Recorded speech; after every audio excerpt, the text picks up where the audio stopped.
وعلى آله وأصحابه أجمعين. الحمد لله الذي هدانا لهذا وما كنا لنهتدي لولا أن هدانا الله.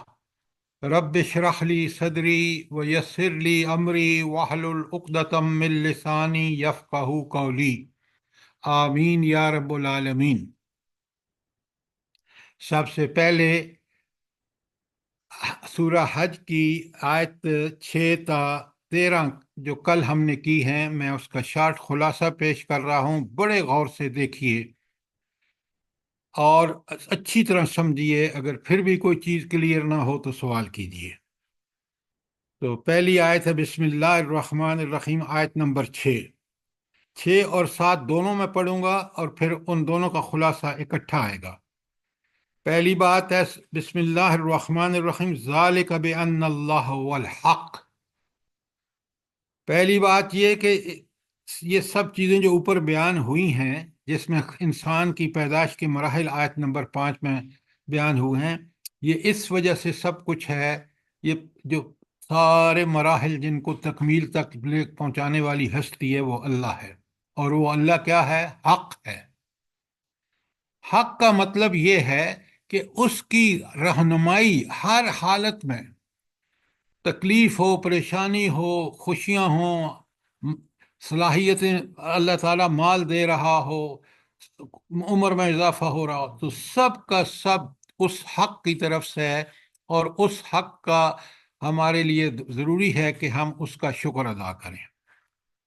دوسری بات، وہ اللہ کیسی ہستی ہے؟ ایک طرف تو وہ حق ہے، دوسری طرف وہ زندہ بھی کرتا ہے اور مارتا بھی ہے.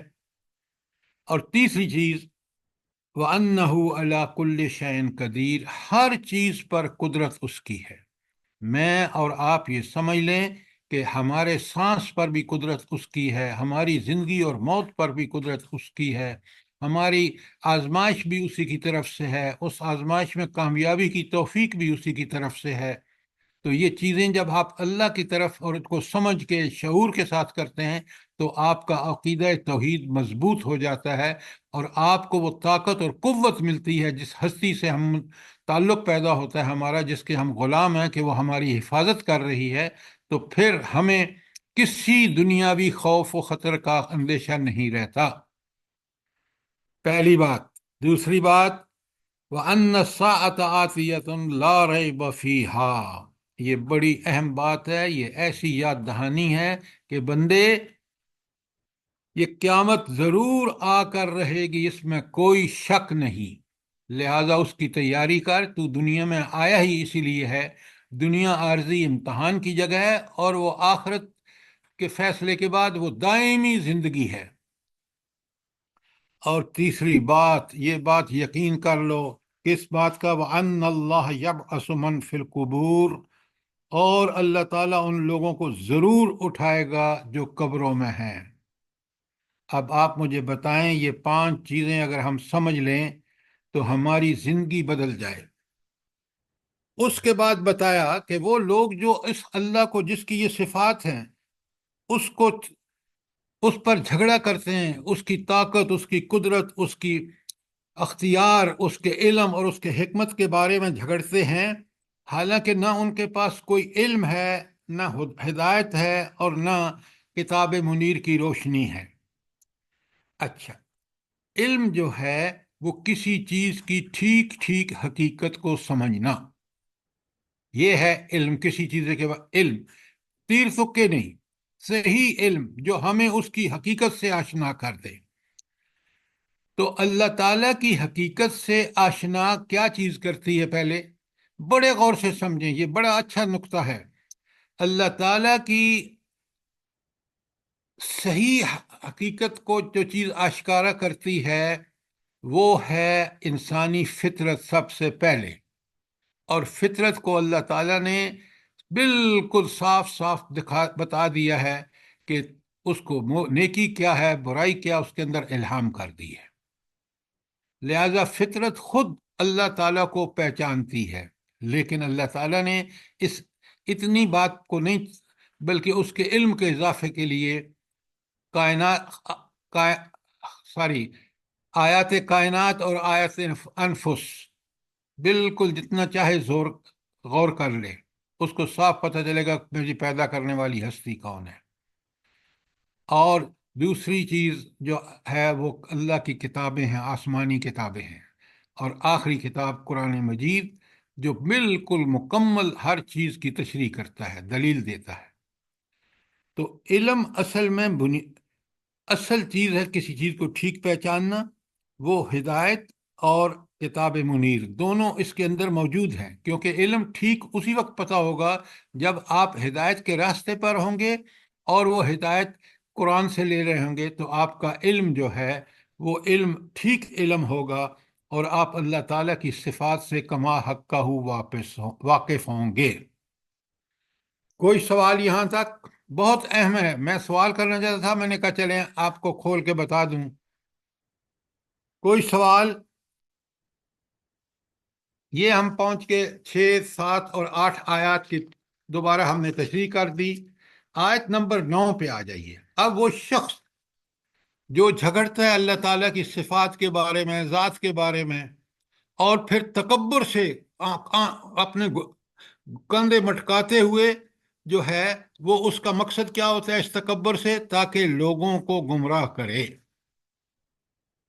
ایسا شخص جو اپنے خالق، مالک، رازق، حاکم کو نہ پہچانے اور تکبر سے اپنے کاندھے مٹکائے تاکہ لوگوں کو اپنی باڈی لینگویج سے بھی اور اپنے دلائل سے بھی گمراہ کرے، اللہ تعالیٰ کہتے ہیں لہو فی الدنیا خزی، اس کے لیے دنیا میں بھی ذلت ہے، اور وَنُذِيقُهُ یوم القیامت عذاب الحریق، عذاب الحریق، اور کیا جلنے والا جہنم کا عذاب بھی اس کو دیں گے۔ یہ ہے استکبار کی سزا، دنیا اور آخرت کی ذلت اور رسوائی۔ اللہ تعالیٰ مجھے بھی اور آپ کو بچائے۔ یہ علم جو ہدایت اور کتاب منیر کا علم ہے، وہ صرف قرآن اور اس میں مشاہدے میں ہم ساری کائنات کی آیات دیکھ لیں، اپنے اندر دیکھ لیں۔ آیت نمبر 5 میں آپ نے دیکھا کہ کس طرح تفصیل سے اللہ تعالیٰ نے مراحل بیان کیے ہیں کہ اس انسان کو جو یہ نہ اگر انکار کرتا ہے تو باتیں بناتا ہے، اس کو کس طرح اللہ تعالیٰ نے پیدا فرمایا ہے۔ تو اگر وہ تکبر کرے گا، انکار کرے گا، تو آیت نمبر 9 میں بتا دیا کہ دنیا اور آخرت کی رسوائی ہے۔ آپ دیکھ لیں، کافروں کو دیکھ لیں، ایسے مسلمانوں کو دیکھیں جو نام کے مسلمان ہیں، اور ہمارے ملکوں کا کیا حال ہے، ذرا غور کریں۔ سر یہ ثانی یا اتفاق پہ ہی اس کو ذرا واضح کر دیں سر۔ کس کا؟ یہ 9 نمبر آیت کی پہلی لفظ ثانی یا شانی یا ات پہ ہی۔ اپنے کندھوں کو مٹکاتا ہے یہ انسان، تکبر والا انسان جو ہے نا، آپ کو واسطہ پڑتا ہے ان لوگوں سے جو اللہ کے بارے میں او ہو چھوڑو جی، چھوڑو جی، جب جو لفظ چھوڑو جی کہتے ہیں نا کہ ان کی باتوں میں مت سنو، یہ دنیا ایسے ہی ہے، کوئی کس کا مالک نہیں ہے، تو وہ اپنے کاندھے مٹکاتا ہے۔ دیکھا ہے نہیں آپ نے؟ جی جی جی سر، بے شک بے شک سر، واقعی صحیح بات۔ تو بات سر کلیئر جی، ہے؟ یہ عذاب حریق بھی جلنے کا عذاب ہے اور عذاب علیم بھی جلنے والا عذاب ہے؟ نہیں، عذاب حریق کا دوسرا عذاب کون سا کہا آپ نے؟ عذاب علیم۔ پہلے بڑی غور سے سنیں۔ علیم، علم سے، علم کا معنی ہے دردناک، اور حریق جلنے والا ہے۔ تو جب جلنے والا عذاب ہوگا تو دردناک ہوگا یا نہیں ہوگا؟ بالکل ہوگا۔ تو پہلے آپ اچھی طرح سمجھیں، عذاب الحریق آگ، جہنم کی آگ کا عذاب ہے، اور وہ اس لیے عذاب علیم ہوگا، دونوں ایک معنی نہیں ہے، کہ اس لیے کہ وہ اس سے شدید درد ہوگا۔ بات کلیئر ہے؟ جی سر۔ اچھا، عذاب مہین کیا چیز ہے بتائیں مجھے جلدی سے۔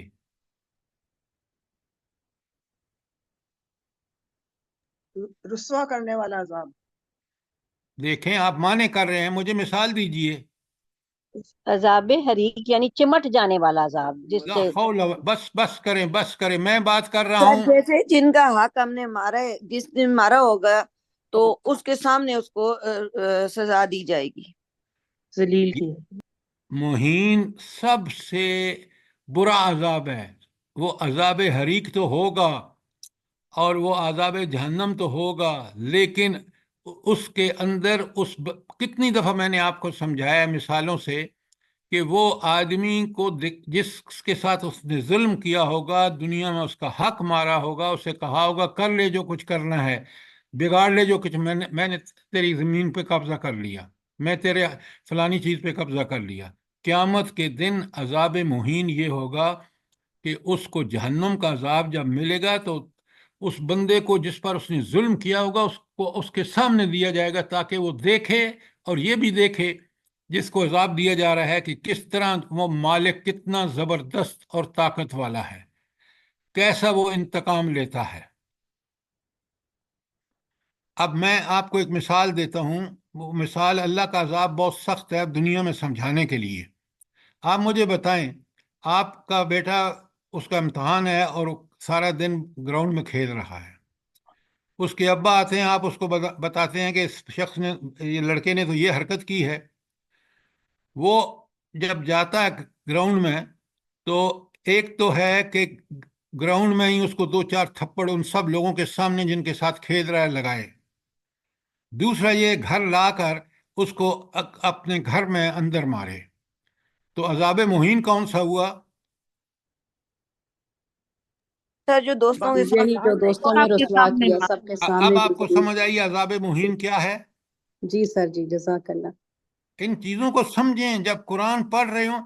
دیکھیں مجھے کتنی بڑی وارننگ ہے کہ کسی کا حق مت مارو، ورنہ دنیا آخرت میں اللہ تعالیٰ نہ صرف تمہیں عذاب دے گا بلکہ اس بندے کو دکھائے گا جس کے ساتھ تم نے ظلم کیا ہے۔ دنیا میں ہر قسم کے ظلم سے بچو۔ سر جی اور سوال ہے جی جی سر جی، یہ جو عذاب مہین کا آپ نے ذکر کیا تو سر جی وہ بھی ہوگا نا، وہ جو اس کو پیشانی کے بالوں سے اور قدموں سے اٹھا اٹھا کے جہنم میں پھینکا جائے گا، تو یہ بھی مہین میں آئے گا؟ دیکھیں، پھر آپ بالکل اصل بات کی طرف سمجھائیں۔ وہ عذاب جو دوسروں کو دکھایا جائے گا وہ عذاب مہین ہے۔ کن لوگوں کو دکھایا جائے گا؟ جن سے اس نے ظلم کیا ہے۔ رہا یہ کہ اس کو اٹھا کے جہنم میں پھینکنا بالوں سے پکڑ کے، یہ اس کی سزا ہے جو اس کو اس کے گناہوں کے بدلے دی جا رہی ہے۔ اللہ تعالیٰ ہرگز ظلم نہیں کرتا، جو کچھ اس کے سامنے پیش آ رہا ہے وہ اس کے اعمال کا نتیجہ ہے اور وہ اس کی سزا ہے۔ لیکن مہین وہ سزا ہے جو اس کو کے سامنے دی جائے جس پر اس نے دنیا میں ظلم کیا ہے۔ اب بات سمجھ آئیے کہ نہیں؟ جی جی سر جی، جزاک تو اللہ سر خیر۔ جی عذاب شدید بھی تو ہے۔ پھر وہی بات، قرآن مجید اس عذاب کے جہنم کو کبھی عذاب علیم کہتا ہے، کبھی عذاب شدید کہتا ہے، کبھی عذاب وہ جلنے حریق۔ عذاب الحریق کہتا ہے۔ تو یہ سارے نام جہنم کے عذاب کے ہیں اور یہ سب بڑا سخت عذاب ہوگا۔ جزاک لیکن اللہ۔ سنیں غور سے، عذاب مہین وہ ہوگا جو اس بندے کو دکھایا جائے گا کہ کس کی یہ جس کے ساتھ اس نے ظلم کیا ہوگا، وہ عذاب سارا حریق ہو، علیم ہو، جیسا بھی ہو، وہ اس بندے کو دکھایا جائے گا وہاں جس کے ساتھ اس نے دنیا میں ظلم کیا۔ جزاک اللہ، ٹھیک ہو گیا۔ سوال کیا کریں تاکہ یہ قرآن سمجھ کے پڑھیں، پھر ہمیں بڑی عبرت ہوتی ہے۔ جی اچھا، سر جی، اسی لیے سوال کیا ہے کہ معلومات ہماری ہو جائے صحیح۔ تو سوال کیا کریں نا، میں نے کبھی سوال کا جواب نہیں دیا۔ نہیں، الحمدللہ دیتے ہیں آپ۔ اچھا، اب یہ تھی آیت 9 اور اب آ جائے آیت 10۔ سورہ حج کی آیت 10 ہے۔ اللہ تعالیٰ فرماتے ہیں یہ جو اس کو عذاب دنیا میں ساری دنیا اور آخرت کی ذلت اور پھر اس کو عذاب جلنے کا دیا جا رہا ہے، وجہ کیا ہے؟ ذالک بما قدمت یداک، یہ صرف اس وجہ سے ہے کہ تیرے ہاتھوں نے یہ کمائی کی ہے۔ اللہ آپ کو خواہ مخواہ سزا نہیں دے رہا، یہ آپ کے کرتوتوں کی سزا ہے۔ اور پھر اللہ خود فرماتے ہیں اگلی آیت 10 کا، وَأَنَّ اللَّهَ لَيْسَ بِظَلَّامٍ لِّلْعَبِيدِ، اللہ اپنے بندوں پر ہرگز ظلم کرنے والا نہیں، ذرا برابر ظلم نہیں کرتا۔ یہ بندے ہیں جو اپنے ساتھ ظلم کرتے ہیں کہ دنیا میں اس نے پیدا کیا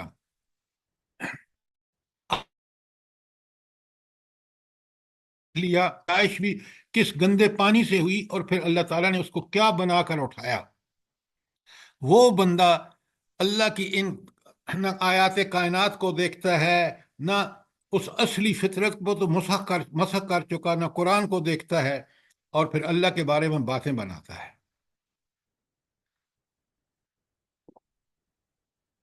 یہ تھی آیت 10۔ کوئی سوال؟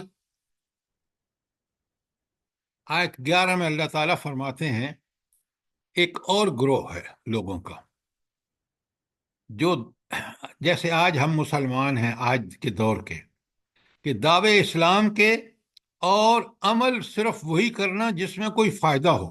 جہاں کوئی نقصان یا قربانی کا سوال آئے، یہاں اللہ تعالیٰ کے لیے جان اور مال خرچ کرنے کا معاملہ آئے، یا کہیں محنت کا معاملہ ہے، وہاں سے کھسک جائے۔ اس کو منافق بھی کہہ سکتے ہیں، مذبذبین ایسے لوگ وہ کہہ سکتے ہیں۔ تو اللہ تعالیٰ فرماتے ہیں بسم اللہ الرحمن الرحیم وَمِنَ النَّاسِ مَن يَعْبُدُ اللَّهَ عَلَى حَرْفٍ۔ کچھ لوگ ایسے ہیں جو کنارے کنارے رہ کے عبادت کرتے ہیں۔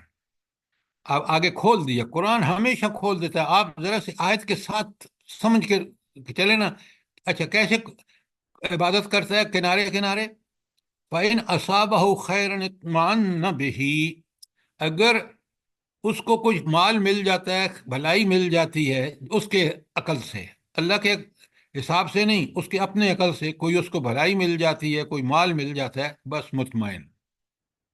اور وَإِنْ أَصَابَتْهُ فِتْنَةٌ، اگر اس کو کوئی آزمائش میں مبتلا ہوتا ہے، فِتْنَةٌ انقلب علی وجہہ، تو اپنے منہ موڑ لیتا ہے، رخ بدل لیتا ہے۔ کیوں؟ وہاں اس کو جان لگانا پڑتا ہے، مال لگانا پڑتا ہے، کوئی مشکل ہوتی ہے، وقت دینا پڑتا ہے۔ یہ ہے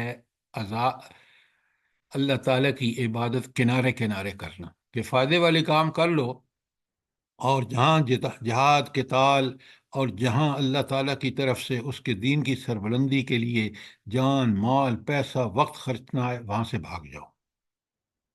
اللہ تعالیٰ سنیں کس قدر یہ بڑا جرم ہے۔ اللہ فرماتے ہیں خسرت دنیا والآخرہ، یہ دنیا اور آخرت دونوں کا خسارہ اور گھاٹا ہے۔ اور صرف خسارہ اور گھاٹا نہیں ہے، آگے کیا کہا پڑھیں ذرا، ذالک هو الخسران المبین، یہ بہت بڑی تباہی ہے، یہ کھلا خسارہ ہے، دنیا میں بھی ذلت اور آخرت میں جو ہے وہ عذاب دائمی۔ ایسا شخص کیا کر رہا ہے؟ یدعو لمن ضرہ اقرب من نفعہ، وہ اس شخص کو پکار رہا ہے، اللہ کو چھوڑ کر اس کو پکار ہے جس کا نفع نقصان سے زیادہ جس کا نقصان نفع سے زیادہ قریب ہے۔ فائدہ تو اس کو پہنچے گا نہیں، یا پہنچے گا یا نہیں پہنچے گا، نقصان اس کا ضرور ہوگا۔ لبئس المولا، کتنا برا ہے وہ شخص جس سے مدد مانگی گئی ہے۔ لبئس العشیر، کتنا برا ہے یہ ساتھی جو اس سے مانگ رہا ہے۔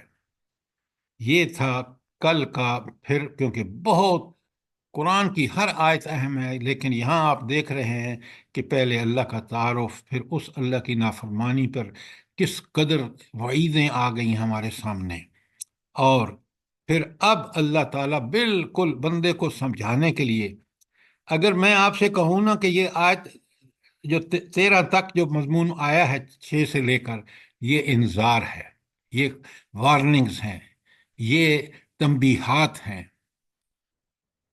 اور انبیاء کس لیے آئے ہیں؟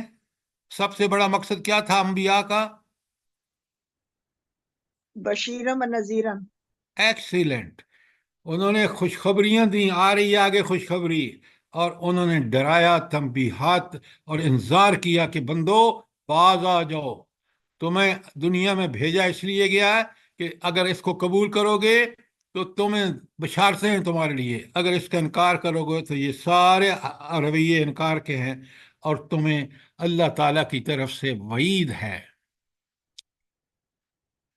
قرآن اسی لیے نازل ہوا کہ یہ سب سے بڑا قرآن کا کام نذیر اور بشیر ہے قرآن، پہلی کتابیں بھی بمع قرآن کے، اور سارے انبیاء بشیر اور نذیر ہیں، یہ نوٹ کریں۔ سر ذرا یہ جو ہے نا آیت لابس المولا و لابس العشیر، اس کی ذرا تھوڑا سا ایک دفعہ اور کر دیں پلیز۔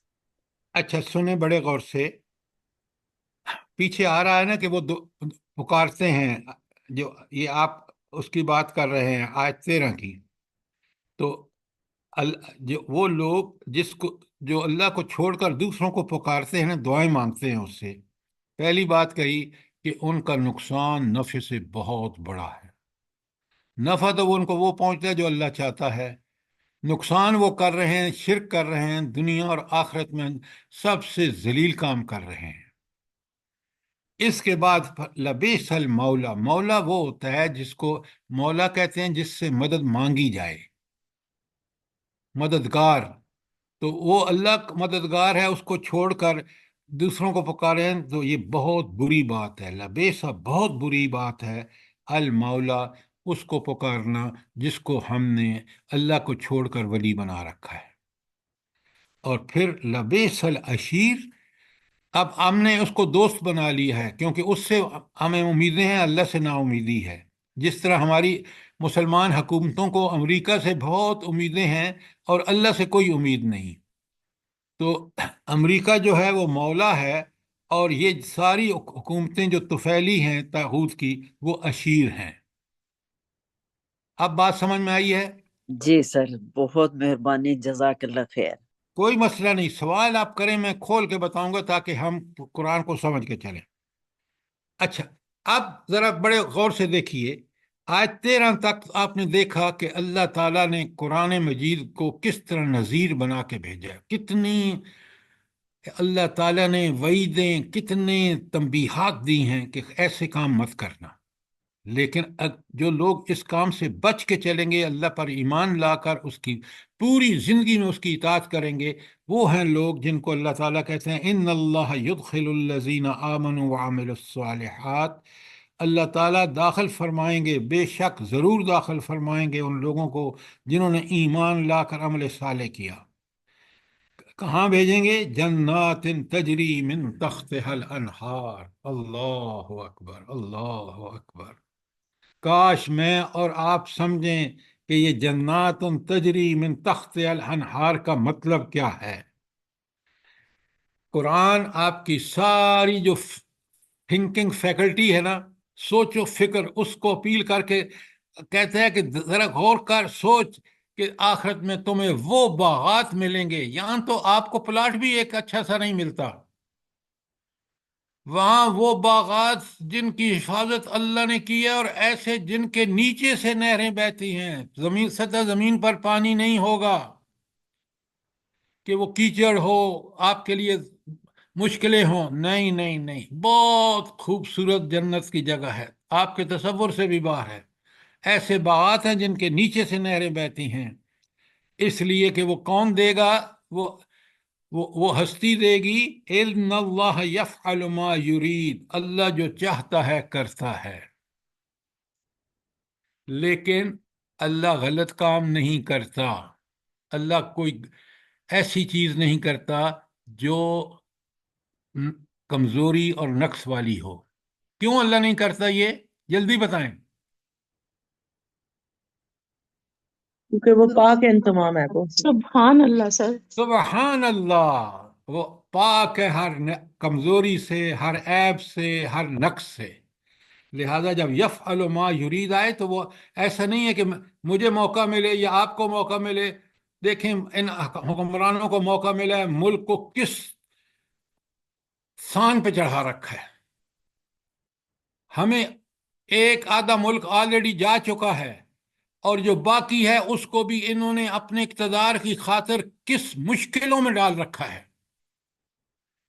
لیکن رب کا اقتدار ایسا ہے کہ وہ کوئی غلط کام نہیں کرتا، یہ بات اچھی طرح نوٹ کر لیں، یفعل ما یرید، حق بات کرتا ہے وہ۔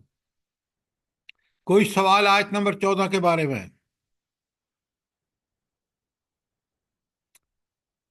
اب سنیے آیت نمبر 15، بڑی اہم آیت ہے۔ اللہ تعالیٰ فرماتے ہیں کہ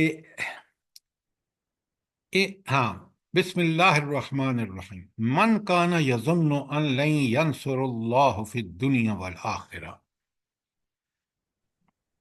جو کوئی شخص یہ گمان کرتا ہے کہ اللہ تعالیٰ اس کی مدد نہیں کرے گا دنیا اور آخرت دونوں میں۔ کیا مطلب ہے؟ مدد کون کر سکتا ہے پہلے یہ بتائیں؟ اللہ تعالیٰ۔ اللہ کی ذات اللہ تعالیٰ۔ اب انسان جو قبروں والوں سے، بتوں سے، پتہ نہیں کس کس سے مدد کا طالب ہے، اور ان سے تو طالب ہے، لیکن وہ یہ سمجھتا ہے کہ نعوذ باللہ، نعوذ باللہ، اللہ تعالیٰ میری کوئی مدد نہیں کرے گا، نہ دنیا میں مجھے ہدایت دے گا جس پر چل کر میں آخرت میں مجھے جنت دے گا۔ یہ ایسی بات نعوذ باللہ غلط ہے۔ تو اللہ تعالیٰ فرماتے ہیں کہ ایسا شخص جو یہ گمان رکھتا ہے، فَلْيَمُدْ بِسَبَبٍ إِلَى السَّمَاءِ، اس کو چاہیے کہ ایک رسی تان لے آسمان تک۔ مطلب کیا ہے؟ رسی کیوں تان لے بلا؟ کہ وہ اللہ تک پہنچنے کے اسے لیے چڑھ کر اوپر ہاں، جائے۔ آسمان تک پہنچنے کے لیے وہ کیا کرے کہ ایک رسی تان لے۔ اچھا، اب جب وہ رسی تان لے گا تو پھر کیا کرے؟ اچھا، یعنی رسی اس لیے تانے کہ زمین تک پہنچ جائے۔ فَلْيَمْ يَمُدْ بِسَبَبٍ إِلَى السَّمَاءِ ثُمَّ، پھر لِيَقْطَعَ، پھر اس کو کاٹ ڈالے رسی کو۔ فَلْيَنْظُرْ هَلْ يَذْهِبْنَ كَيْدُهُ مَا يَغِيظُ، تو پھر ذرا دیکھے کہ اس کی یہ تدبیر جو ہے اس چیز کو رد کر سکتی ہے جو اسے ناگوار ہے۔ اب ذرا اس کی پوری تشریح سنیے اور پھر سوال کیجیے اگر سمجھ آئے۔ اچھا، یہ گمان کرنے والا شخص کون ہے جس کے بارے میں یہ کہا جا رہا ہے کہ اگر وہ گمان کرتا ہے؟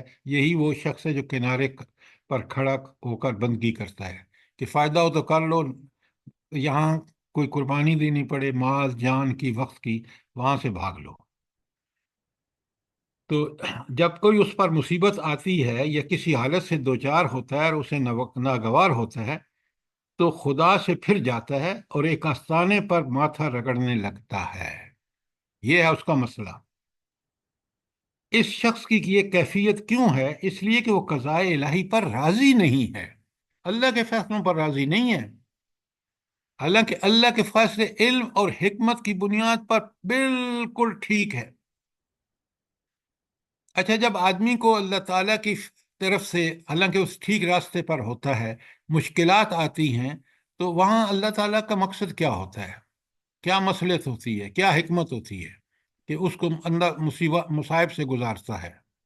سر اللہ تعالیٰ اس کا اور صبر اور آزمائش استقامت دیکھتے ہیں۔ ہاں، اس کی تربیت کرتے ہیں تاکہ اس میں صبر و استقامت آئے۔ لیکن یہ بدبخت جو کنارے پر کھڑا ہو کے عبادت کرتا ہے نا، یہ کہتے ہیں یہ کیا بات ہوئی، نعوذ باللہ، اللہ نے تو مجھے مشکلوں میں ڈال دیا، اور جب اللہ مال دیتا ہے تو خوب خوش ہوتا ہے۔ لہٰذا ایسے آدمی کو جو اللہ پر گلے کرے اور غیروں کے پاس جائے اللہ کو چھوڑ کر، اس شخص کی یہ کیفیت کیوں ہے؟ اس لیے کہ وہ اللہ کی قضاء فیصلے پر راضی نہیں ہے، اور پھر یہ سمجھتا ہے کہ رشتے کا، یہ قسمت کے بناؤ اور بگاڑ کے جو رشتے ہیں اللہ کے سوا کسی اور کے ہاتھ میں ہے، اور اللہ سے مایوس ہو کر دوسرے آستانوں سے امیدیں وابستہ کرتا ہے۔ اس بنیاد پر فرمایا جا رہا ہے کہ جس شخص کے یہ خیال ہوں وہ اپنا سارا زور لگا کر دیکھ لے، حتیٰ کہ آسمان کو پھاڑ کر تھگلی لگا سکتا ہے تو یہ بھی کر لے، دیکھ لے کہ آیا اس کی کوئی تقدیر الہی کے کسی ایسے فیصلے کو بدل سکتی ہے جو اس کو ناگوار ہے۔ آسمان پر پہنچنے اور شگاف ڈال دینے سے مراد وہ بڑی بڑی کوششیں ہیں جس کا انسان تصور کر سکتا ہو، اس الفاظ کا کوئی لفظی مرہوم مراد نہیں۔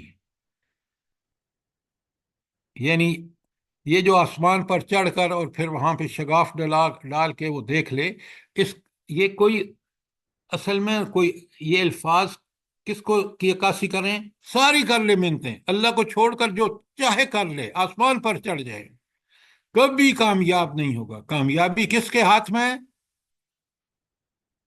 اللہ تعالیٰ کے ہاتھ میں۔ اللہ اللہ تعالیٰ کے تعالیٰ ہاتھ۔ کے ہاتھ میں۔ آپ ان احکامات کی پابندی کریں جو اللہ نے دیے ہیں، چھوڑ دیں دوسروں کو، ورنہ آپ دوسروں کے پیچھے لگیں گے، جو مرضی یہ کر لیں، خیر آپ کو نہیں ملنے کی۔ خیر اللہ کے پاس ہے، اور اللہ آزمائش میں جب بندے کو مشکلات سے گزارتا ہے تو اس کی تربیت کرتا ہے، جب اس کو نعمتیں دیتا ہے تو دیکھتا ہے کہ وہ خوش ہو کے کہیں آپے سے باہر تو نہیں ہو جاتا، اللہ کا شکر ادا کرتا ہے، تو پھر وہ اللہ اس سے راضی ہو جاتا ہے۔ اب کوئی چیز سمجھ نہ آئی ہو اسپیسیفک سوال کریں، خاص جو چیز سمجھ نہیں آئی بتائیں، میں انشاءاللہ کھول دوں گا۔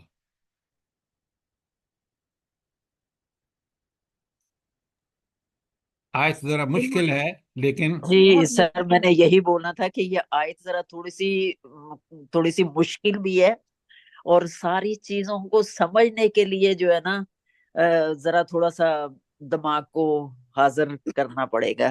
سر اور جی، یہ جو جو لفظ ابھی ہے اس نا کا قید آیت کا، ما یغیظ، ہاں جی، قیدہ ما ما یغیظ، یغیظ، اس کو تھوڑا کھولیں۔ یہ اچھا، یہ جو لفظ ہے نا، پہلے اس کا معنی سمجھ لیں تو پھر میں آپ کو کھول کے بتاتا ہوں کہ اللہ تعالیٰ فرماتے ہیں کہ فَلْ يَنْظُرْ، پھر ذرا وہ دیکھ لے، ساری کوششیں کر لے، پیروں کے پاس، فقیروں کے پاس، اللہ کو چھوڑ کر جس کے پاس جانا چاہے جائے، جتنی مرضی یہ کر لے، تو پھر دیکھے حَلْ يُذْهِبْنَا كَيْدُهُ مَا يَغِيظُ، کیا اس کی وہ چال جو ہے جو اس نے چلی ہے اللہ تعالیٰ کے خلاف اور دوسروں کو اس کا بنا کے، تو اللہ تعالیٰ فرماتے ہیں کہ پھر وہ دیکھ لے کہ اس کی تدبیر کسی ایسی چیز کو رد کر سکتی ہے جو اس کو ناگوار ہے۔ کیا مطلب؟ اس کو تو یہ ناپسند ہے نا کہ اللہ تعالیٰ سے نہیں مانگے گا بلکہ اپنے بتوں، اپنے پیروں فقیروں سے مانگے گا۔ اللہ کو چھوڑ کر جس سے مانگتا ہے، جو مرضی یہ کر لے، جتنی مرضی یہ کوششیں کر لے، اس کی یہ ناگواری کہ یہ مجھے اللہ نہیں دیتا، یہ فقیر دیں گے، یہ ناگواری کم نہیں ہوگی بلکہ اور بڑھے گی اگر وہ اسی راستے پر جتنی مرضی یہ کوششیں کرے۔ اب بات سمجھ آئی کہ نہیں؟ ہاں جی، جزاک جی اللہ سر، جی خیر سر، جزاک اللہ۔ جی سر، جی اب سمجھ آ گئی، الحمدللہ۔ یہ اللہ تعالیٰ نے جی، اب مثال، جو ہے نا، سر اللہ تعالیٰ نے یہ مثال دی ہے کہ آسمان پہ چڑھ کے دیکھ لے، تو نعوذ باللہ انسان تو چڑھ ہی نہیں سکتا، تو اس میں اور کیا واضح ہوتا ہے سر؟ آپ وہ سب سے مشکل ترین کام ہے نا آسمان پر چڑھنا، تو یہاں اللہ جی تعالیٰ کہہ رہے ہیں کہ جو مرضی یہ کوشش کر لے، حتیٰ کہ آسمان پر چڑھ جائے جو ناممکن ہے، پھر بھی اس کا وہ کام نہیں ہونے گا جب تک وہ اللہ کی طرف رجوع نہیں کرتا، توبہ استغفار کر کے اس سے نہیں مانگتا۔ یہ پیر فقیر، یہ قبروں والے کچھ بھی نہیں دے سکتے اس کو۔ بے شک بے شک سر یعنی جو مرضی تدبیر کر لے اس کا کر غصہ لے، حقوق سے یہاں کم نہیں ہوگا۔ مشکل ترین تدبیر کا ذکر ہے کہ جو مرضی یہ تدبیر کر لے۔ بالکل ڈاکٹر صاحب آپ نے ٹھیک کہا۔ یغیظ سر غصے کو کہتے ہیں نا، غصے میں پاگل ہو رہا ہے۔ ہاں ہاں بالکل، کیوں کہ اس کو وہ مل نہیں رہا جو چاہتا ہے، ملتا اس کو کیوں نہیں مل رہا؟ وہ غیر اللہ سے مانگ رہا ہے۔ اگر اللہ سے مانگتا، اللہ کے طرف رجوع کرتا، تو اس کو سکون مل جاتا، اور وہ چیزیں نہ بھی ملنے پر وہ اللہ کا شکر ادا کرتا۔ کہ دیکھیں، پہلے آپ دیکھیں، ہم بعض دفعہ اللہ سے وہ چیزیں مانگتے ہیں جو خود ہمارے فائدے میں نہیں ہوتی، اور اللہ وہ نہیں دیتا کیونکہ اس کا علم اور حکمت کا تقاضا ہے کہ ہمیں وہ کچھ دے جس سے ہماری تربیت ہو اور آخرت میں ہم جنت میں جا سکیں، اس کی رضا مل سکے۔ سر یہ وہ ایک آیت ہے نا کہ انسان شر کو بھی ایسے مانگتا ہے کہ جیسے خیر۔ نہیں وہ ایک الگ، ہاں بالکل ٹھیک ہے، وہ اس حوالے سے بالکل ٹھیک ہے کہ یہ لوگ جو ہیں، یہ جب اللہ تعالیٰ اس چیز کو روک لیتا ہے، یہ پیروں فقیروں اور قبروں والوں کے پیچھے چل پڑتے ہیں۔ اللہ کہتا ہے تمہیں غصہ ہے نا کہ اللہ کر لو جو کچھ کرنا ہے، ان سے اور بھی مشکل سے مشکل کام کر لو، کبھی تمہاری جو غصے کی تدبیر ہے وہ کم نہیں ہوگی۔ اگر سر ان کو سر شہرت اور دولت مل بھی جائے تو اللہ تعالیٰ ڈپریشن اور بیماری میں گرفتار کر لے. سر مکمل ذات تو صرف اللہ تعالیٰ کی ہے. بس وہ یہ چیزیں آپ اللہ کی پہ چھوڑ دینا کہ وہ سب سے عقل مند، عقل کا سرچشمہ، علم کا سرچشمہ، حکمت کا، میں اس کے حکم ماننے کا پابند ہوں، میں وہ کام کروں، باقی اس پہ چھوڑ دوں، وہ مجھے بہترین راستہ دکھائے گا، میری بہترین رہنمائی فرمائے گا. یہ مومن کا نقطہ نظر ہے، یہ ایمان کا تقاضا ہے. جزاک سر اس میں اللہ صاحب. وہ والی کیٹیگری بتا رہے ہیں نا کہ جس کو جو کنارے پہ رہ کے بندگی کرتے ہیں، جو پسند ہے وہ لیتے ہیں اور جو نہیں پسند اس میں اس کو پھر غصہ آتا ہے یا وہ اس طرح کا ریئیکٹ کر رہا اللہ ہے. تعالیٰ پر غصہ کر کے وہ اپنے پیروں، فقیروں اور قبروں والوں کے پیچھے پڑ جاتا ہے. بات سمجھ آ رہی ہے؟ جی جی جی سر بہت اچھی طرح سمجھ آ گیا سر. یہ قرآن کی آیت سورۃ الحج کی اگر اکثر جب میں پڑھتی تھی نا تو اس پہ روک کے کتنی دیر سوچتی رہتی تھی، لیکن مجھے وہ اس طرح پھر بھی نہیں سمجھ آتی تھی نا. جزاک اللہ خیر، اللہ تعالیٰ آپ کو جزائے خیر دے. گلا آج مجھے یہ بہت اچھی طرح سمجھ آ گئی ہے. آگے چلتے ہیں. سر اب جی سر یہ آیت مکی ہے، یہ آیت مکی یہ ہے. مکی ہے، بالکل مکی. ابھی مکی آیتیں چل رہی ہیں. میں نے آپ کو اس لیے پڑھایا ہے مکی اور مدنی. جب آئے گا تو میں سوال کروں گا آپ سے، آپ نے ہوش سے رہنا ہے ذرا. سر پلیز ذرا اس کا ایک مرتبہ ترجمہ رپیٹ کر دیجیے شاید کا، صرف جی سر ترجمہ. اور یہ رسی کاٹ ڈالنے کے بارے میں ذرا دوبارہ بتائیے پھر وہ. اوہو آپ اس کے لفظی معنوں پہ اللہ تعالیٰ کہہ رہے ہیں کہ مشکل سے مشکل کام کر لے. مشکل سے مشکل کام یہ کہ رسی باندھ پر آسمان پر چڑھنا. اللہ کے علاوہ جن کو پکار رہا ہے وہ چاہے اتنی مشکل تدبیر بھی کر لے تو اس کا غصہ اس بات سے کم نہیں ہوگا جتنی بھی کوئی کوششیں کر رہا ہے، کیونکہ اس نے راستہ اللہ کو چھوڑ کر دوسروں کے راستے پہ چل رہا ہے. اب بات سمجھ آئیے کہ نہیں آئی؟ ٹھیک ہے، غور کر لیں سر انشاءاللہ. سر سورہ بنی اسرائیل کی آیت ہے وَإِذَا أَمْنَ عَلَى الْإِنسَانِ أَرَادَ وَنَأَى وہ بِجَانِبِهِ دیکھیں، وَإِذَا مَسَّهُ الشَّرُّ كَانَ يَئُوسًا، مایوس ہو جاتا ہے. بالکل آپ کی بات ٹھیک ہے. وہ ایک کیفیت ہے کہ جب انسان اللہ تعالیٰ، دیکھیں میں اور آپ کب غلط سوچتے ہیں. آپ اور میں اگر جن حالات سے ہمیں سابقہ پیش آ رہا ہے نا، ہم اللہ کے حکم پر قائم ہیں تو ہم کہتے ہیں الحمدللہ. مشکل آ رہی ہے تو میرا رب مجھے صبر سکھانا چاہتا ہے، استقامت سکھانا چاہتا ہے. میں بالکل صبر اور اللہ پر ایمان اور یقین کے ساتھ اس کو میں سے گزرتا ہوں. لیکن جو شخص کنارے پر رہ کے عبادت کرتا ہے، اوپر آ چکا ہے کہ فائدہ ہوا تو ٹھیک ہے، نہیں ہوا تو اللہ پر گلے شکوے، تو اللہ کہتا ہے ایسا آدمی جو غیر اللہ کی طرف متوجہ ہو جاتا ہے، اللہ کو چھوڑ دیتا ہے، وہ مشکل سے مشکل کام کر لے، جتنا مرضی ہے، حتیٰ کہ وہ آسمان پر چڑھ کر اس میں شگاف ڈال لے اور پھر دیکھے کہ کیا اس کی غصہ کم ہوا ہے، ہرگز کم نہیں ہوگا. وہ غلط راستے پر ہے، اور اس غلط راستے پر کوئی چیز اس کی مدد نہیں کر سکتی سوائے اللہ اس کے کہ وہ توبہ کر کے واپس پلٹے اور اپنے اللہ پر ٹھیک ٹھیک یقین رکھے، اور پھر عبادت اس طرح نہ کرے جس طرح وہ کر رہا ہے کہ فائدہ ہوا تو ٹھیک، نقصان ہوا تو چھوڑ بھاگا. نہیں، اللہ کے احکامات پہ پابندی کے ساتھ ڈٹ جائے تو انشاءاللہ اس کے معاملات بہت اچھے ہو جائیں گے، دنیا میں بھی اور آخرت میں اس کو جنت ملے گی. جی سر، مطلب کنکلوژن یہ ہے کہ اللہ سے اچھا گمان رکھے اور اللہ ہی سے امید رکھے. بالکل نہیں، پہلے اللہ کی عبادت کرے ٹھیک ٹھیک، اسی سے اچھا گمان رکھے، اور وہ جب کہیں ناکامی بھی ہو تو یہ سمجھ جائے کہ اللہ تعالیٰ نے یہ فیصلہ، کیونکہ میں تو اس اپنا جائزہ لیتا رہے کہ وہ ٹھیک اللہ کے احکامات پر عمل کر رہا ہے، بس یہ اس کا کام ہے. باقی اللہ کا کام ہے، اور اللہ اپنی حکمت اور علم کی بنیاد پر ہمیشہ ایسے فیصلے فرمائیں گے کہ جو ہمیں دنیا میں اور آخرت میں بھلائی بھلائی ہے. اگر ہم اس کو چھوڑیں گے تو دنیا اتنی ہی ہمارے لیے ذلت اور رسوائی کی باعث بنے گی جتنا آج آپ دیکھ لیں مسلمان امت کو.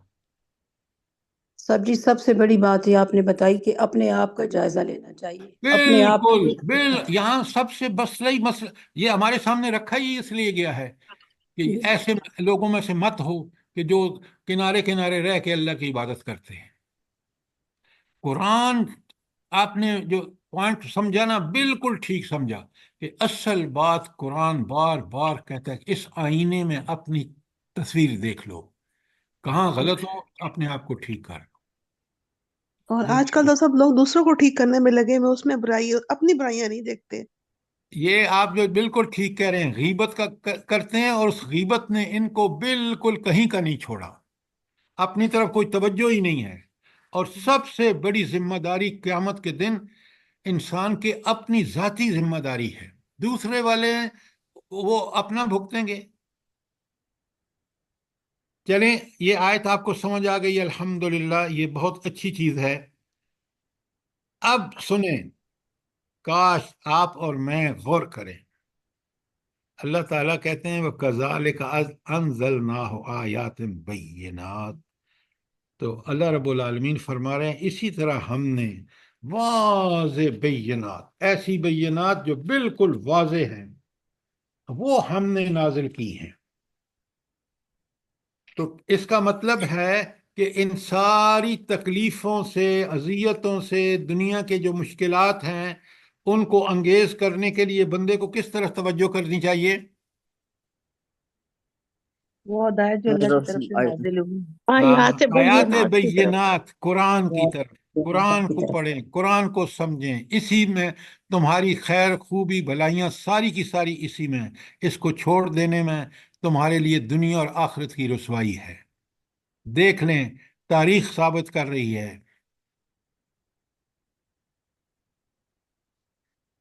تو آپ نے دیکھا کہ قرآن بار بار اللہ تعالیٰ پلٹتے ہیں قرآن کی طرف اور وہ فرماتے ہیں وَكَذَلِكَ أَنزَلْنَاهُ، اسی طرح ہم نے نازل کی ہیں۔ یہ ہم کون ہے؟ یہ اللہ تعالیٰ ہے۔ تو اللہ تعالیٰ کون ہے؟ جو علم، حکمت، طاقت، قوت، ہر چیز کا سرچشمہ ہے۔ لہٰذا یہ قرآن ہے جو تمہارے مسائل، تمہیں ہدایت دیتا ہے، تمہارے مسائل میں تمہاری رہنمائی کرتا ہے، ہر قسم کے مسائل میں۔ اگلی بات میں ترجمہ کر رہا ہوں، سوال جواب آپ نے دینا ہے۔ اللہ تعالیٰ فرماتے ہیں وَأَنَّ اللَّهَ يَهْدِي مَن يُرِيدُ، اور بے شک اللہ جسے چاہتا ہے ہدایت دیتا ہے۔ بے شک اللہ چاہتا ہے اللہ جسے چاہتا ہے ہدایت دیتا ہے۔ مطلب کیا ہے اس کا؟ اس کی تشریح کیا ہے؟ سر جو ہدایت کا طلبگار ہوتا ہے نا، اللہ تعالیٰ اس سے ہدایت دیتا ہے، اور جو نہیں طلبگار ہوتا وہ نہیں پا سکتا سر ہدایت۔ یہاں پہ اس کا الٹ ہے، اللہ تعالیٰ جسے چاہتا ہے ہدایت دیتا ہے، یعنی جو بندہ صراط مستقیم پہ ہوتا ہے، وہ آمنوا وعملوا الصالحات ہوتا ہے، اس کو اللہ تعالیٰ وہ ہدایت تو دیتے پہلے ہی ہدایت پر ہے، وہ تو جب ایمان اور عمل تو ہدایت پر ہے، تو پھر اللہ نے کا کیا کمال ہوا؟ جو آیات بینات پہ غور کرتا ہے۔ آیات تو صرف اور صرف قرآن اور سنت میں ہی ہے نا۔ آپ بڑے غور سے سنیے، یہ اس کا مفہوم یہ ہے کہ اللہ جسے چاہتا ہے اپنے اصولوں کی بنیاد پر اس کو ہدایت دیتا ہے، اور اللہ کا اصول کیا ہے؟ یہدی من ینیب، یہدی من اناب، اللہ اس کو ہدایت دیتا ہے جس سے اللہ کی طرف جو رجوع کرتا ہے۔ ینیب مضارع کا صیغہ ہے، کرتا ہے، کرے گا، اور اناب ماضی کا ہے کہ جس نے اللہ کی طرف رجوع کیا اللہ اس کو ہدایت دیتا ہے۔ یہ ہے اصول، جس اصول کے تحت اللہ تعالیٰ کہہ رہے ہیں کہ اللہ جسے چاہتا ہے ہدایت دیتا ہے۔ تو اللہ کی چاہت مشروط ہے، اور شرط یہ ہے کہ پہلے انسان کوشش کرتا ہے، اور جب صحیح کوشش کرتا ہے تو اللہ تعالیٰ سورہ عنکبوت کی آخری آیت میں فرماتے ہیں کہ اللہ تعالیٰ کیا فرماتے ہیں؟ جلدی بتائیں۔ والذین جاہدوا فینا فِينَا لنہدینہم لَنَهْدِيَنَّهُمْ سُبُلَنَا، جو ہمارے راستے میں کوشش کرتے ہیں ہم ضرور ہدایت دیتے ہیں۔ اللہ نے آپ کو عقل، فہم، دماغ، صلاحیتیں دی ہیں، ان کو یہاں استعمال کرنا سب سے بہتر طریقہ ہے۔ اور جب آپ ان صلاحیتوں کو یہاں استعمال کریں گے، اللہ آپ کا سینہ کھول دے گا، آپ کو دنیا کے معاملات بھی اچھی طرح فیصلے کریں گے، کیونکہ قرآن سے آپ نے حکمت حاصل کر لی ہے۔ بات کو سمجھیں ذرا۔ جی سر بالکل سمجھ آ گئی ہے۔ تو آپ نے دیکھا کہ یہ دلائل جو قرآن کے ہیں یہی بینات ہیں، واضح دلائل ہیں، ایسے جو انسانی فطرت کے مطابق یہ اس کی طرف سے ہیں جو کائنات کا مالک، حاکم اور رازق ہے۔ اب آ جائیے اگلی آیت، آیت نمبر 17۔ پہلے میں آپ کو پڑھتا ہوں، یہ بھی آیت ذرا مشکل ہے اور آپ نے سمجھنے کا بھرپور کوشش کرنی ہے۔ اللہ تعالیٰ فرماتے ہیں ان الذین آمنوا والذین ہادو، ایک تو ہو گئے وہ لوگ جو ایمان لائے، ان الذین آمنوا، دوسرے والذین ہادو، وہ لوگ جو یہودی بن گئے، والصابئین اور صابی بن گئے، والنصارى اور عیسائی بن گئے، والمجوسا اور آتش پرست بن گئے، والذین اشرکوا، اور آخری گروہ کون سا ہے؟ جنہوں نے شرک کیا۔ آمنو کا مطلب تو یہ ہے کہ وہ لوگ جو اللہ، رسول اور آخرت کو اس طرح ان پر یقین کیا جیسا قرآن و سنت میں بیان ہوا ہے، یہ تو ہو گئے آمنو۔ بات کلیئر ہے؟ پکا سچا ایمان، آج والا ایمان نہیں جو ہمارا ایمان ہے، دعویٰ ایمان کا ہے، اور سارے عمل ہم شیطانی اور طاغوتی کر رہے ہیں، یہ بات نوٹ کریں۔ اچھا، اب آمنو تو یہ ہو گئے، والذین بہت اچھی بات ہے، ہادو، اور وہ اچھی لوگ بات ہے جو سر، یہودی ہو گئے، تورات کو اچھی چھوڑا بات ہے سر۔ اور اسلام آ اللہ جاؤ کے آ جاؤ سامنے سرنگوں ہونے کی بجائے اپنے گھڑ لیے۔ آ جاؤ۔ صابئین، یہ صابئین کون ہے بھلا؟ جلدی بتائیں ستارہ ستارہ پرست لوگ جی۔ جو پوجا کرتے ہیں ستاروں کی، اور اچھا سنیں، سر یہ یہ آپ ڈاکٹر یحییٰ علیہ السلام نہیں کے نہیں، فالوورز۔ ایک منٹ، بات کو پوری طرح سمجھیں۔ مشکل ایسے سر سوالات، کسی کا اسپیکر کھلا ہوا ہے، پلیز بند کر دیں۔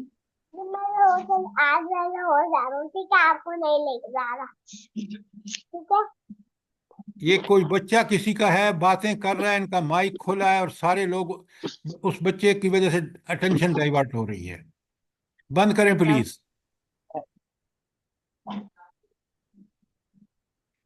اچھا، صابی آپ نے بالکل ٹھیک کہا، یہ ستارہ پرست لوگ تھے اور یہ اپنے دین کو حضرت ادریس کی طرف منسوب کرتے تھے۔ یار یہاں بیٹھو، فون بند کرو، کسی کا فون ہے، مائک کھلا ہے۔ اچھا، تو آپ نے دیکھا کہ صابی اب ان کا وجود نہیں ہے، اور اس کے بعد ہے نصارہ۔ نصارہ کیوں غلط ہیں آج کے نصارہ؟ وہ حضرت عیسیٰ کو اللہ کی ذات میں شریک کرتے ہیں، اس کا بیٹا بناتے ہیں۔ مجوس، یہ پرانے ایرانی آتش پرست ہیں جو بعد میں مسلمان ہو گئے تھے۔ اور والذین اشرکوا، آخری بات، جنہوں نے شرک کیا۔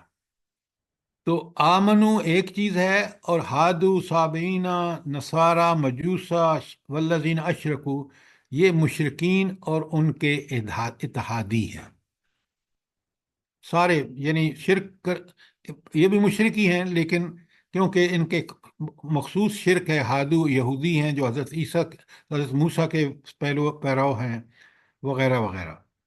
تو اللہ تعالیٰ فرماتے ہیں، بڑے غور سے سنیے، یہ تین سارے گروہوں کا ذکر کرنے کے بعد، ان اللہ یفصل بینہم یوم القیامہ، اللہ تعالیٰ ان کے درمیان قیامت کے دن فیصلہ کرے گا۔ تو دنیا میں حق ہونے کا فیصلہ انسان کہاں سے لے گا؟ قرآن و سنت سے۔ قرآن اور قرآن و سنت سے۔ سنت سے سر۔ یہ مشرکین اور اتحادی جو ہیں، اتحادی سے مطلب ہے یہودی، عیسائی اور آتش پرست وغیرہ سارے، اور دیگر مشرک جتنے بھی ہیں، ان کے شرک کی وجہ یہ ہے کہ انہوں نے اللہ نے کا بھیجا ہوا دین جو انبیاء لے کے آئے اور جو کامل شکل میں حضور نبی کریم صلی اللہ علیہ وآلہ وسلم لے کے آئے، اس کا انہوں نے انکار کیا۔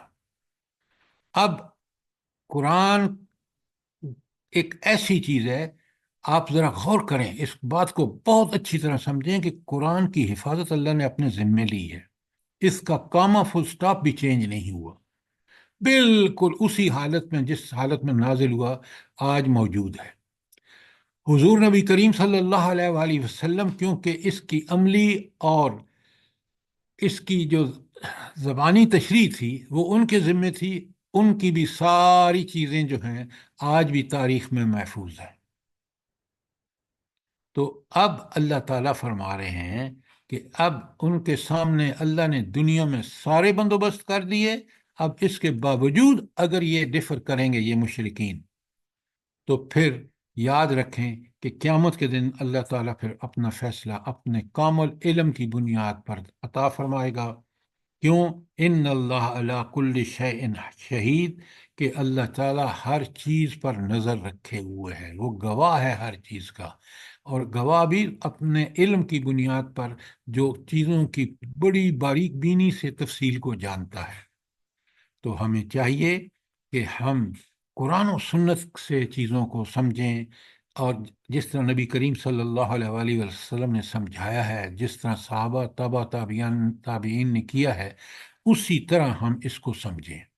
ہم کسی فرقے اور کسی اس سے اپنے آپ کو جوڑے نہیں، بلکہ فرقے کے لوگوں کو بھی کہیں کہ دیکھو یہ اللہ کا حکم ہے، یہ صحابہ نے اور صحابیات نے اس پر عمل کیا ہے، ہم اسی طرح کریں۔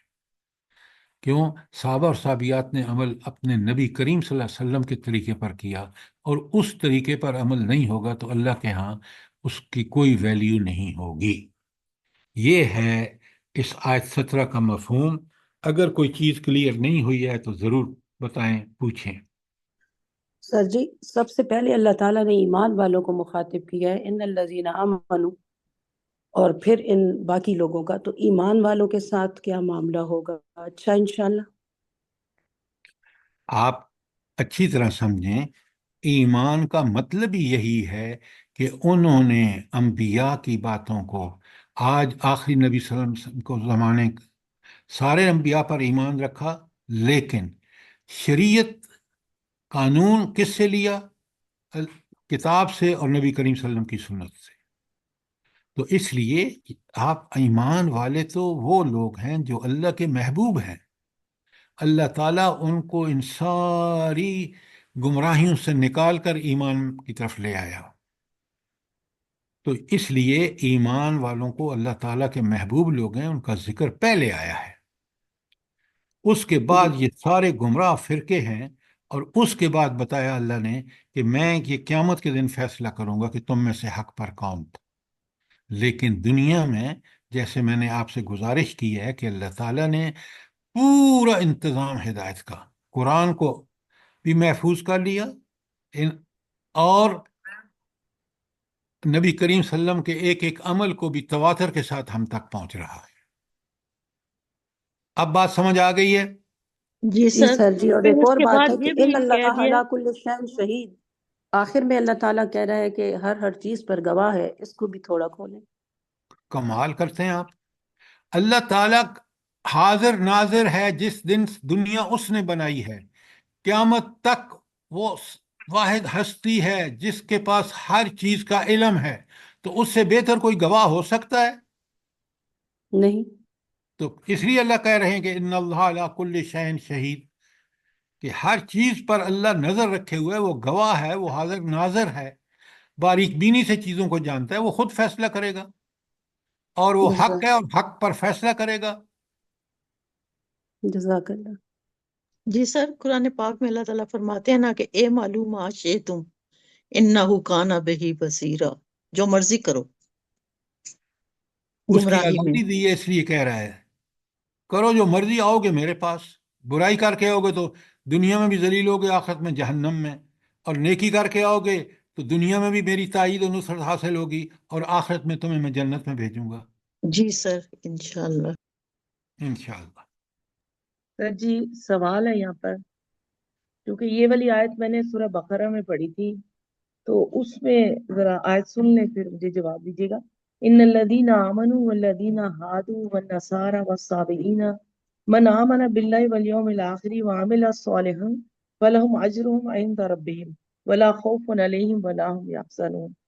سر جی یہاں پر بھی صابی، یہود، نصارہ کا ذکر ہوا، اور وہاں پر بھی، لیکن وہاں آیا کہ وہاں وہ اللہ پر ایمان لائیں گے اور یوم آخرت پر اور نیک عمل کریں گے تو ان کے لیے اللہ کی طرف سے اجر ہے، انہیں کوئی خوف اور غم نہیں ہوگا۔ یہ پلیز ہم نے کلیئر کریں، تھوڑا سمجھائیں۔ آپ کو یہ بات کلیئر نہیں ہے کہ نبی کریم صلی اللہ علیہ وسلم کے آنے کے بعد یہودی ہوں، عیسائی ہوں، نصارہ ہوں، صابی ہوں، سب کو اللہ نے ایک موقع دیا ہے، گولڈن چانس، کہ ایمان لائیں جس طرح نبی کریم صلی اللہ علیہ وسلم ایمان لائے، عمل کریں، عمل صالح جو اللہ کا حکم ہے، جس کو کرنے کا حکم دیا کرے، جس سے روکا ہے رک جائے، اور نبی کریم صلی اللہ علیہ وسلم کے طریقے پر چلے، تو وہ شخص جو ہے وہ کامیاب ہوگا۔ تو لہٰذا یہاں ان سب کو دعوت دی جا رہی ہے بقرہ کی، جو آپ آیت پڑھ رہے ہیں، کہ تم اس طرح ایمان لاؤ جس طرح صحابہ صحابیات لائے ہیں، نیک عمل کرو تو تم بخشے جاؤ گے۔ اب بات سمجھ آئیے کہ نہیں آئی؟ سر جی بات تو سمجھ آئیے، لیکن صابی کے بارے میں آپ نے کہا یہ ستارہ فراست ہے، پھر میں وہ نے نہیں کس کہا، طرح؟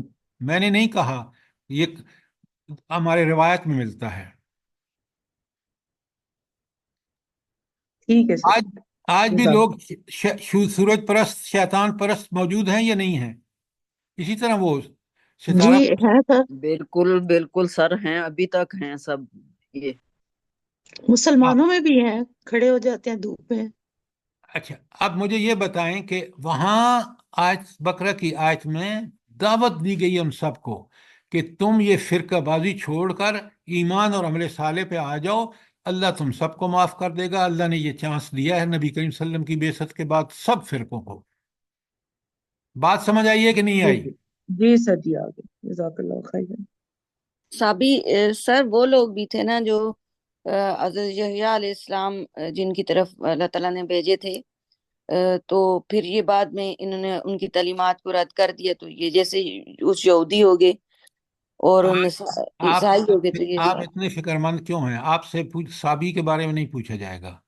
دیکھیں، یہ سارے فرقے وجود میں آئے پہلے انبیاء کے ساتھ، جب ان کے ابتدائی تعلق تھا وہ بڑا صحیح تعلق تھا، مسلمان تھے سارے کے سارے، چاہے وہ یہودی ہوں، عیسائی ہوں، صابی ہوں۔ جب وقت گزرتا گیا تو ان کے اندر یہ سارے گمراہ کن عقائد آ گئے۔ اگر ان کو سمجھنا ہے تو آپ آج کے مسلمانوں کو دیکھ لیں، ادھر صحابہ اور صحابیات کو دیکھ لیں کہ وہ کس قدر اس دین کے پابند تھے، اور آج ہم نام کے مسلمان ہیں۔ تو اسی طرح یہ فرقے بنے۔ مجھے اور آپ کو جس بات کی فکر ہونی چاہیے وہ یہ ہے کہ ہم پوری طرح قرآن و سنت کے اصولوں کو سمجھیں، ان کے مطابق زندگی گزاریں، تاکہ دنیا اور آخرت کی بھلائیاں اللہ تعالیٰ ہمیں عطا فرمائے۔ سر جی میں نے تو آمین سوال اس ثم لیے کیا آمین۔ کہ پھر مجھے آگے سمجھانا پڑتا ہے، اس لیے میں کلیئر ہو جاؤں، پہلے مجھے سمجھ آ جائے صحیح طرح۔ میں نے کبھی آپ سے کہا کہ سوال نہ کریں؟ آپ نہیں جب سر بھی، جی، آپ کو کہتے ہیں سوال کریں۔ ہاں، اللہ آپ کو جزائے خیر دے، یہ چیزیں جب مجھے خود کلیئر ہوں گی تو میں آپ کے سامنے بیان کر سکوں گا۔ آپ نے بالکل بہت اچھا کیا۔ جب بھی ایسے جو لوگ سوال آپ سے کریں، آپ مجھ سے کریں، میں کوشش کروں گا کہ آپ کو قرآن و سنت سے جواب دوں۔ اگر نہیں دے سکا تو آپ جیسے لوگ جواب دے دیں گے۔ یہ تھی آیت 17۔ تو آپ دیکھیں، قرآن کو جب اس طرح ہم پڑھیں گے، کئی ساری آیتیں آپ کو کلیئر ہو جاتی ہیں، کیونکہ انہی کی سوال و جواب اور دلائل کے ساتھ بہت سارے قرآن کے مسئلے ہمارے حل ہو جاتے ہیں، بہت ساری ذہنی الجھنیں دور ہو جاتی ہیں۔ اس لیے میں آپ سے کہتا ہوں کہ سوال کریں، میں بھی آپ سے سوال کرتا ہوں، صرف سمجھنے سمجھانے کے لیے، اور سمجھنے سمجھانے کا بہترین طریقہ جو ہے وہ سوال و جواب ہے۔ جزاک اللہ خیر سر، اللہ پاک آپ کو ہمت توفیق دے، اسی طرح ہم لوگ سمجھتے رہیں قرآن شریف کو آمین نا۔ آمین ثم آمین۔ آمین ثم آمین۔ جزاک اللہ، بہت اچھی طرح سمجھ آ گیا الحمدللہ، 4 آیتیں پڑھی ہم نے اور بہت اچھی طرح سمجھ آ گیا الحمدللہ۔ ساری یہ جو مجوسی ہیں، یہ آج کل کے جو ہندو ہیں، بت کے آگے انہوں نے آگ بھی لگائی ہوتی ہے، ان کو بھی کہا جا سکتا ہے نا؟ دیکھیے، آتش پرست یہ ہیں، یہ بت پرست ہیں ہندو جو ہیں، ہر ایک کو اچھی طرح سمجھیں۔ آتش پرست سمجھتے ہیں کہ یہ آگ میں کے اندر خدا جیسی خوبیاں ہیں، نعوذ باللہ، تو وہ آگ کی اس طرح پوجا کرتے ہیں، اس کے سامنے اسی طرح ہاتھ باندھ کے کھڑے ہوتے ہیں، سجدے کرتے ہیں جس طرح اللہ کے لیے کرنے چاہیے۔ جس طرح ہندو اپنے بت کے گرد چکر لگاتے ہیں، وہ بھی آگ کے گرد چکر لگاتے ہیں۔ اپنی طرف سے چیزوں کو نہ ہم گھڑیں بلکہ سمجھیں قرآن و سنت سے۔ یہ سر آگ پرست ہے۔ ہاں، آگ پرست ہے، جی بالکل، جزاک اللہ۔ سر میں نے پڑھا تھا کہ یہ آگ، یہ روشنی اور تاریکی دونوں کو خدا مانتے ہیں نا یہ مجوسی۔ بالکل آپ نے ٹھیک کہا، وہ کہتے ہیں ایک برائی کا خدا ہے، ایک بھلائی کا خدا ہے، ایک روشنی کا خدا ہے، ایک اندھیرے کا خدا ہے، نعوذ باللہ۔ کائنات ان کی اس کو خود کائنات رد کر رہی ہے۔ آپ دیکھیں، دن ہو رات ہو، دونوں الگ الگ چیزیں ہیں، روشنی ہو اندھیرا ہو، سب کا مالک کون ہے؟ اللہ تعالیٰ ہے۔ جس وقت رات کو اندھیرا اس لیے کر دیتا ہے کہ تاکہ دن بھر کی تھکاوٹ دور کر کے ہم ریگین کر کے ساری طاقت قدرت ہمارے اندر واپس آ جائے اور پھر ہم اگلے دن کے لیے تیار ہو جائیں۔ تو آیات کائنات صاف ثابت کر رہی ہیں کہ اس کائنات پوری کا اور اس کائنات میں جو کچھ ہو رہا ہے اس سب کا مالک صرف ایک خدا ہے، ایک اللہ تعالیٰ ہے۔ سر جی اگلی آیت نا یہ سارا کچھ واضح کر دیتی ہے، کل پڑھیں گے انشاءاللہ۔ انشاءاللہ، جزاک اللہ۔ ربنا تقبل منا انك انت السميع العليم وتب علينا انك انت التواب الرحیم۔ جب آپ سمجھ کے پڑھیں گے نا تو انشاءاللہ آپ دیکھیں گے کہ ہمارے ذہن کی جتنی الجھنیں وہ دور ہوتی چلی جائیں گی، اور اللہ تعالی ہمیں قرآن کو سمجھنے کی بہترین توفیق عطا فرمائے گا اور ہمیں شرح صدر ہو جائے گا۔ آمین ثم بالکل آمین۔ سر جی، اللہ پاک ساری انشاءاللہ دنیا کے پوری کوشش ہے۔ مسلمانوں کو سمجھ کی توفیق دے اور ہم لوگوں کی اولادوں کو نیک کرے پروردگار۔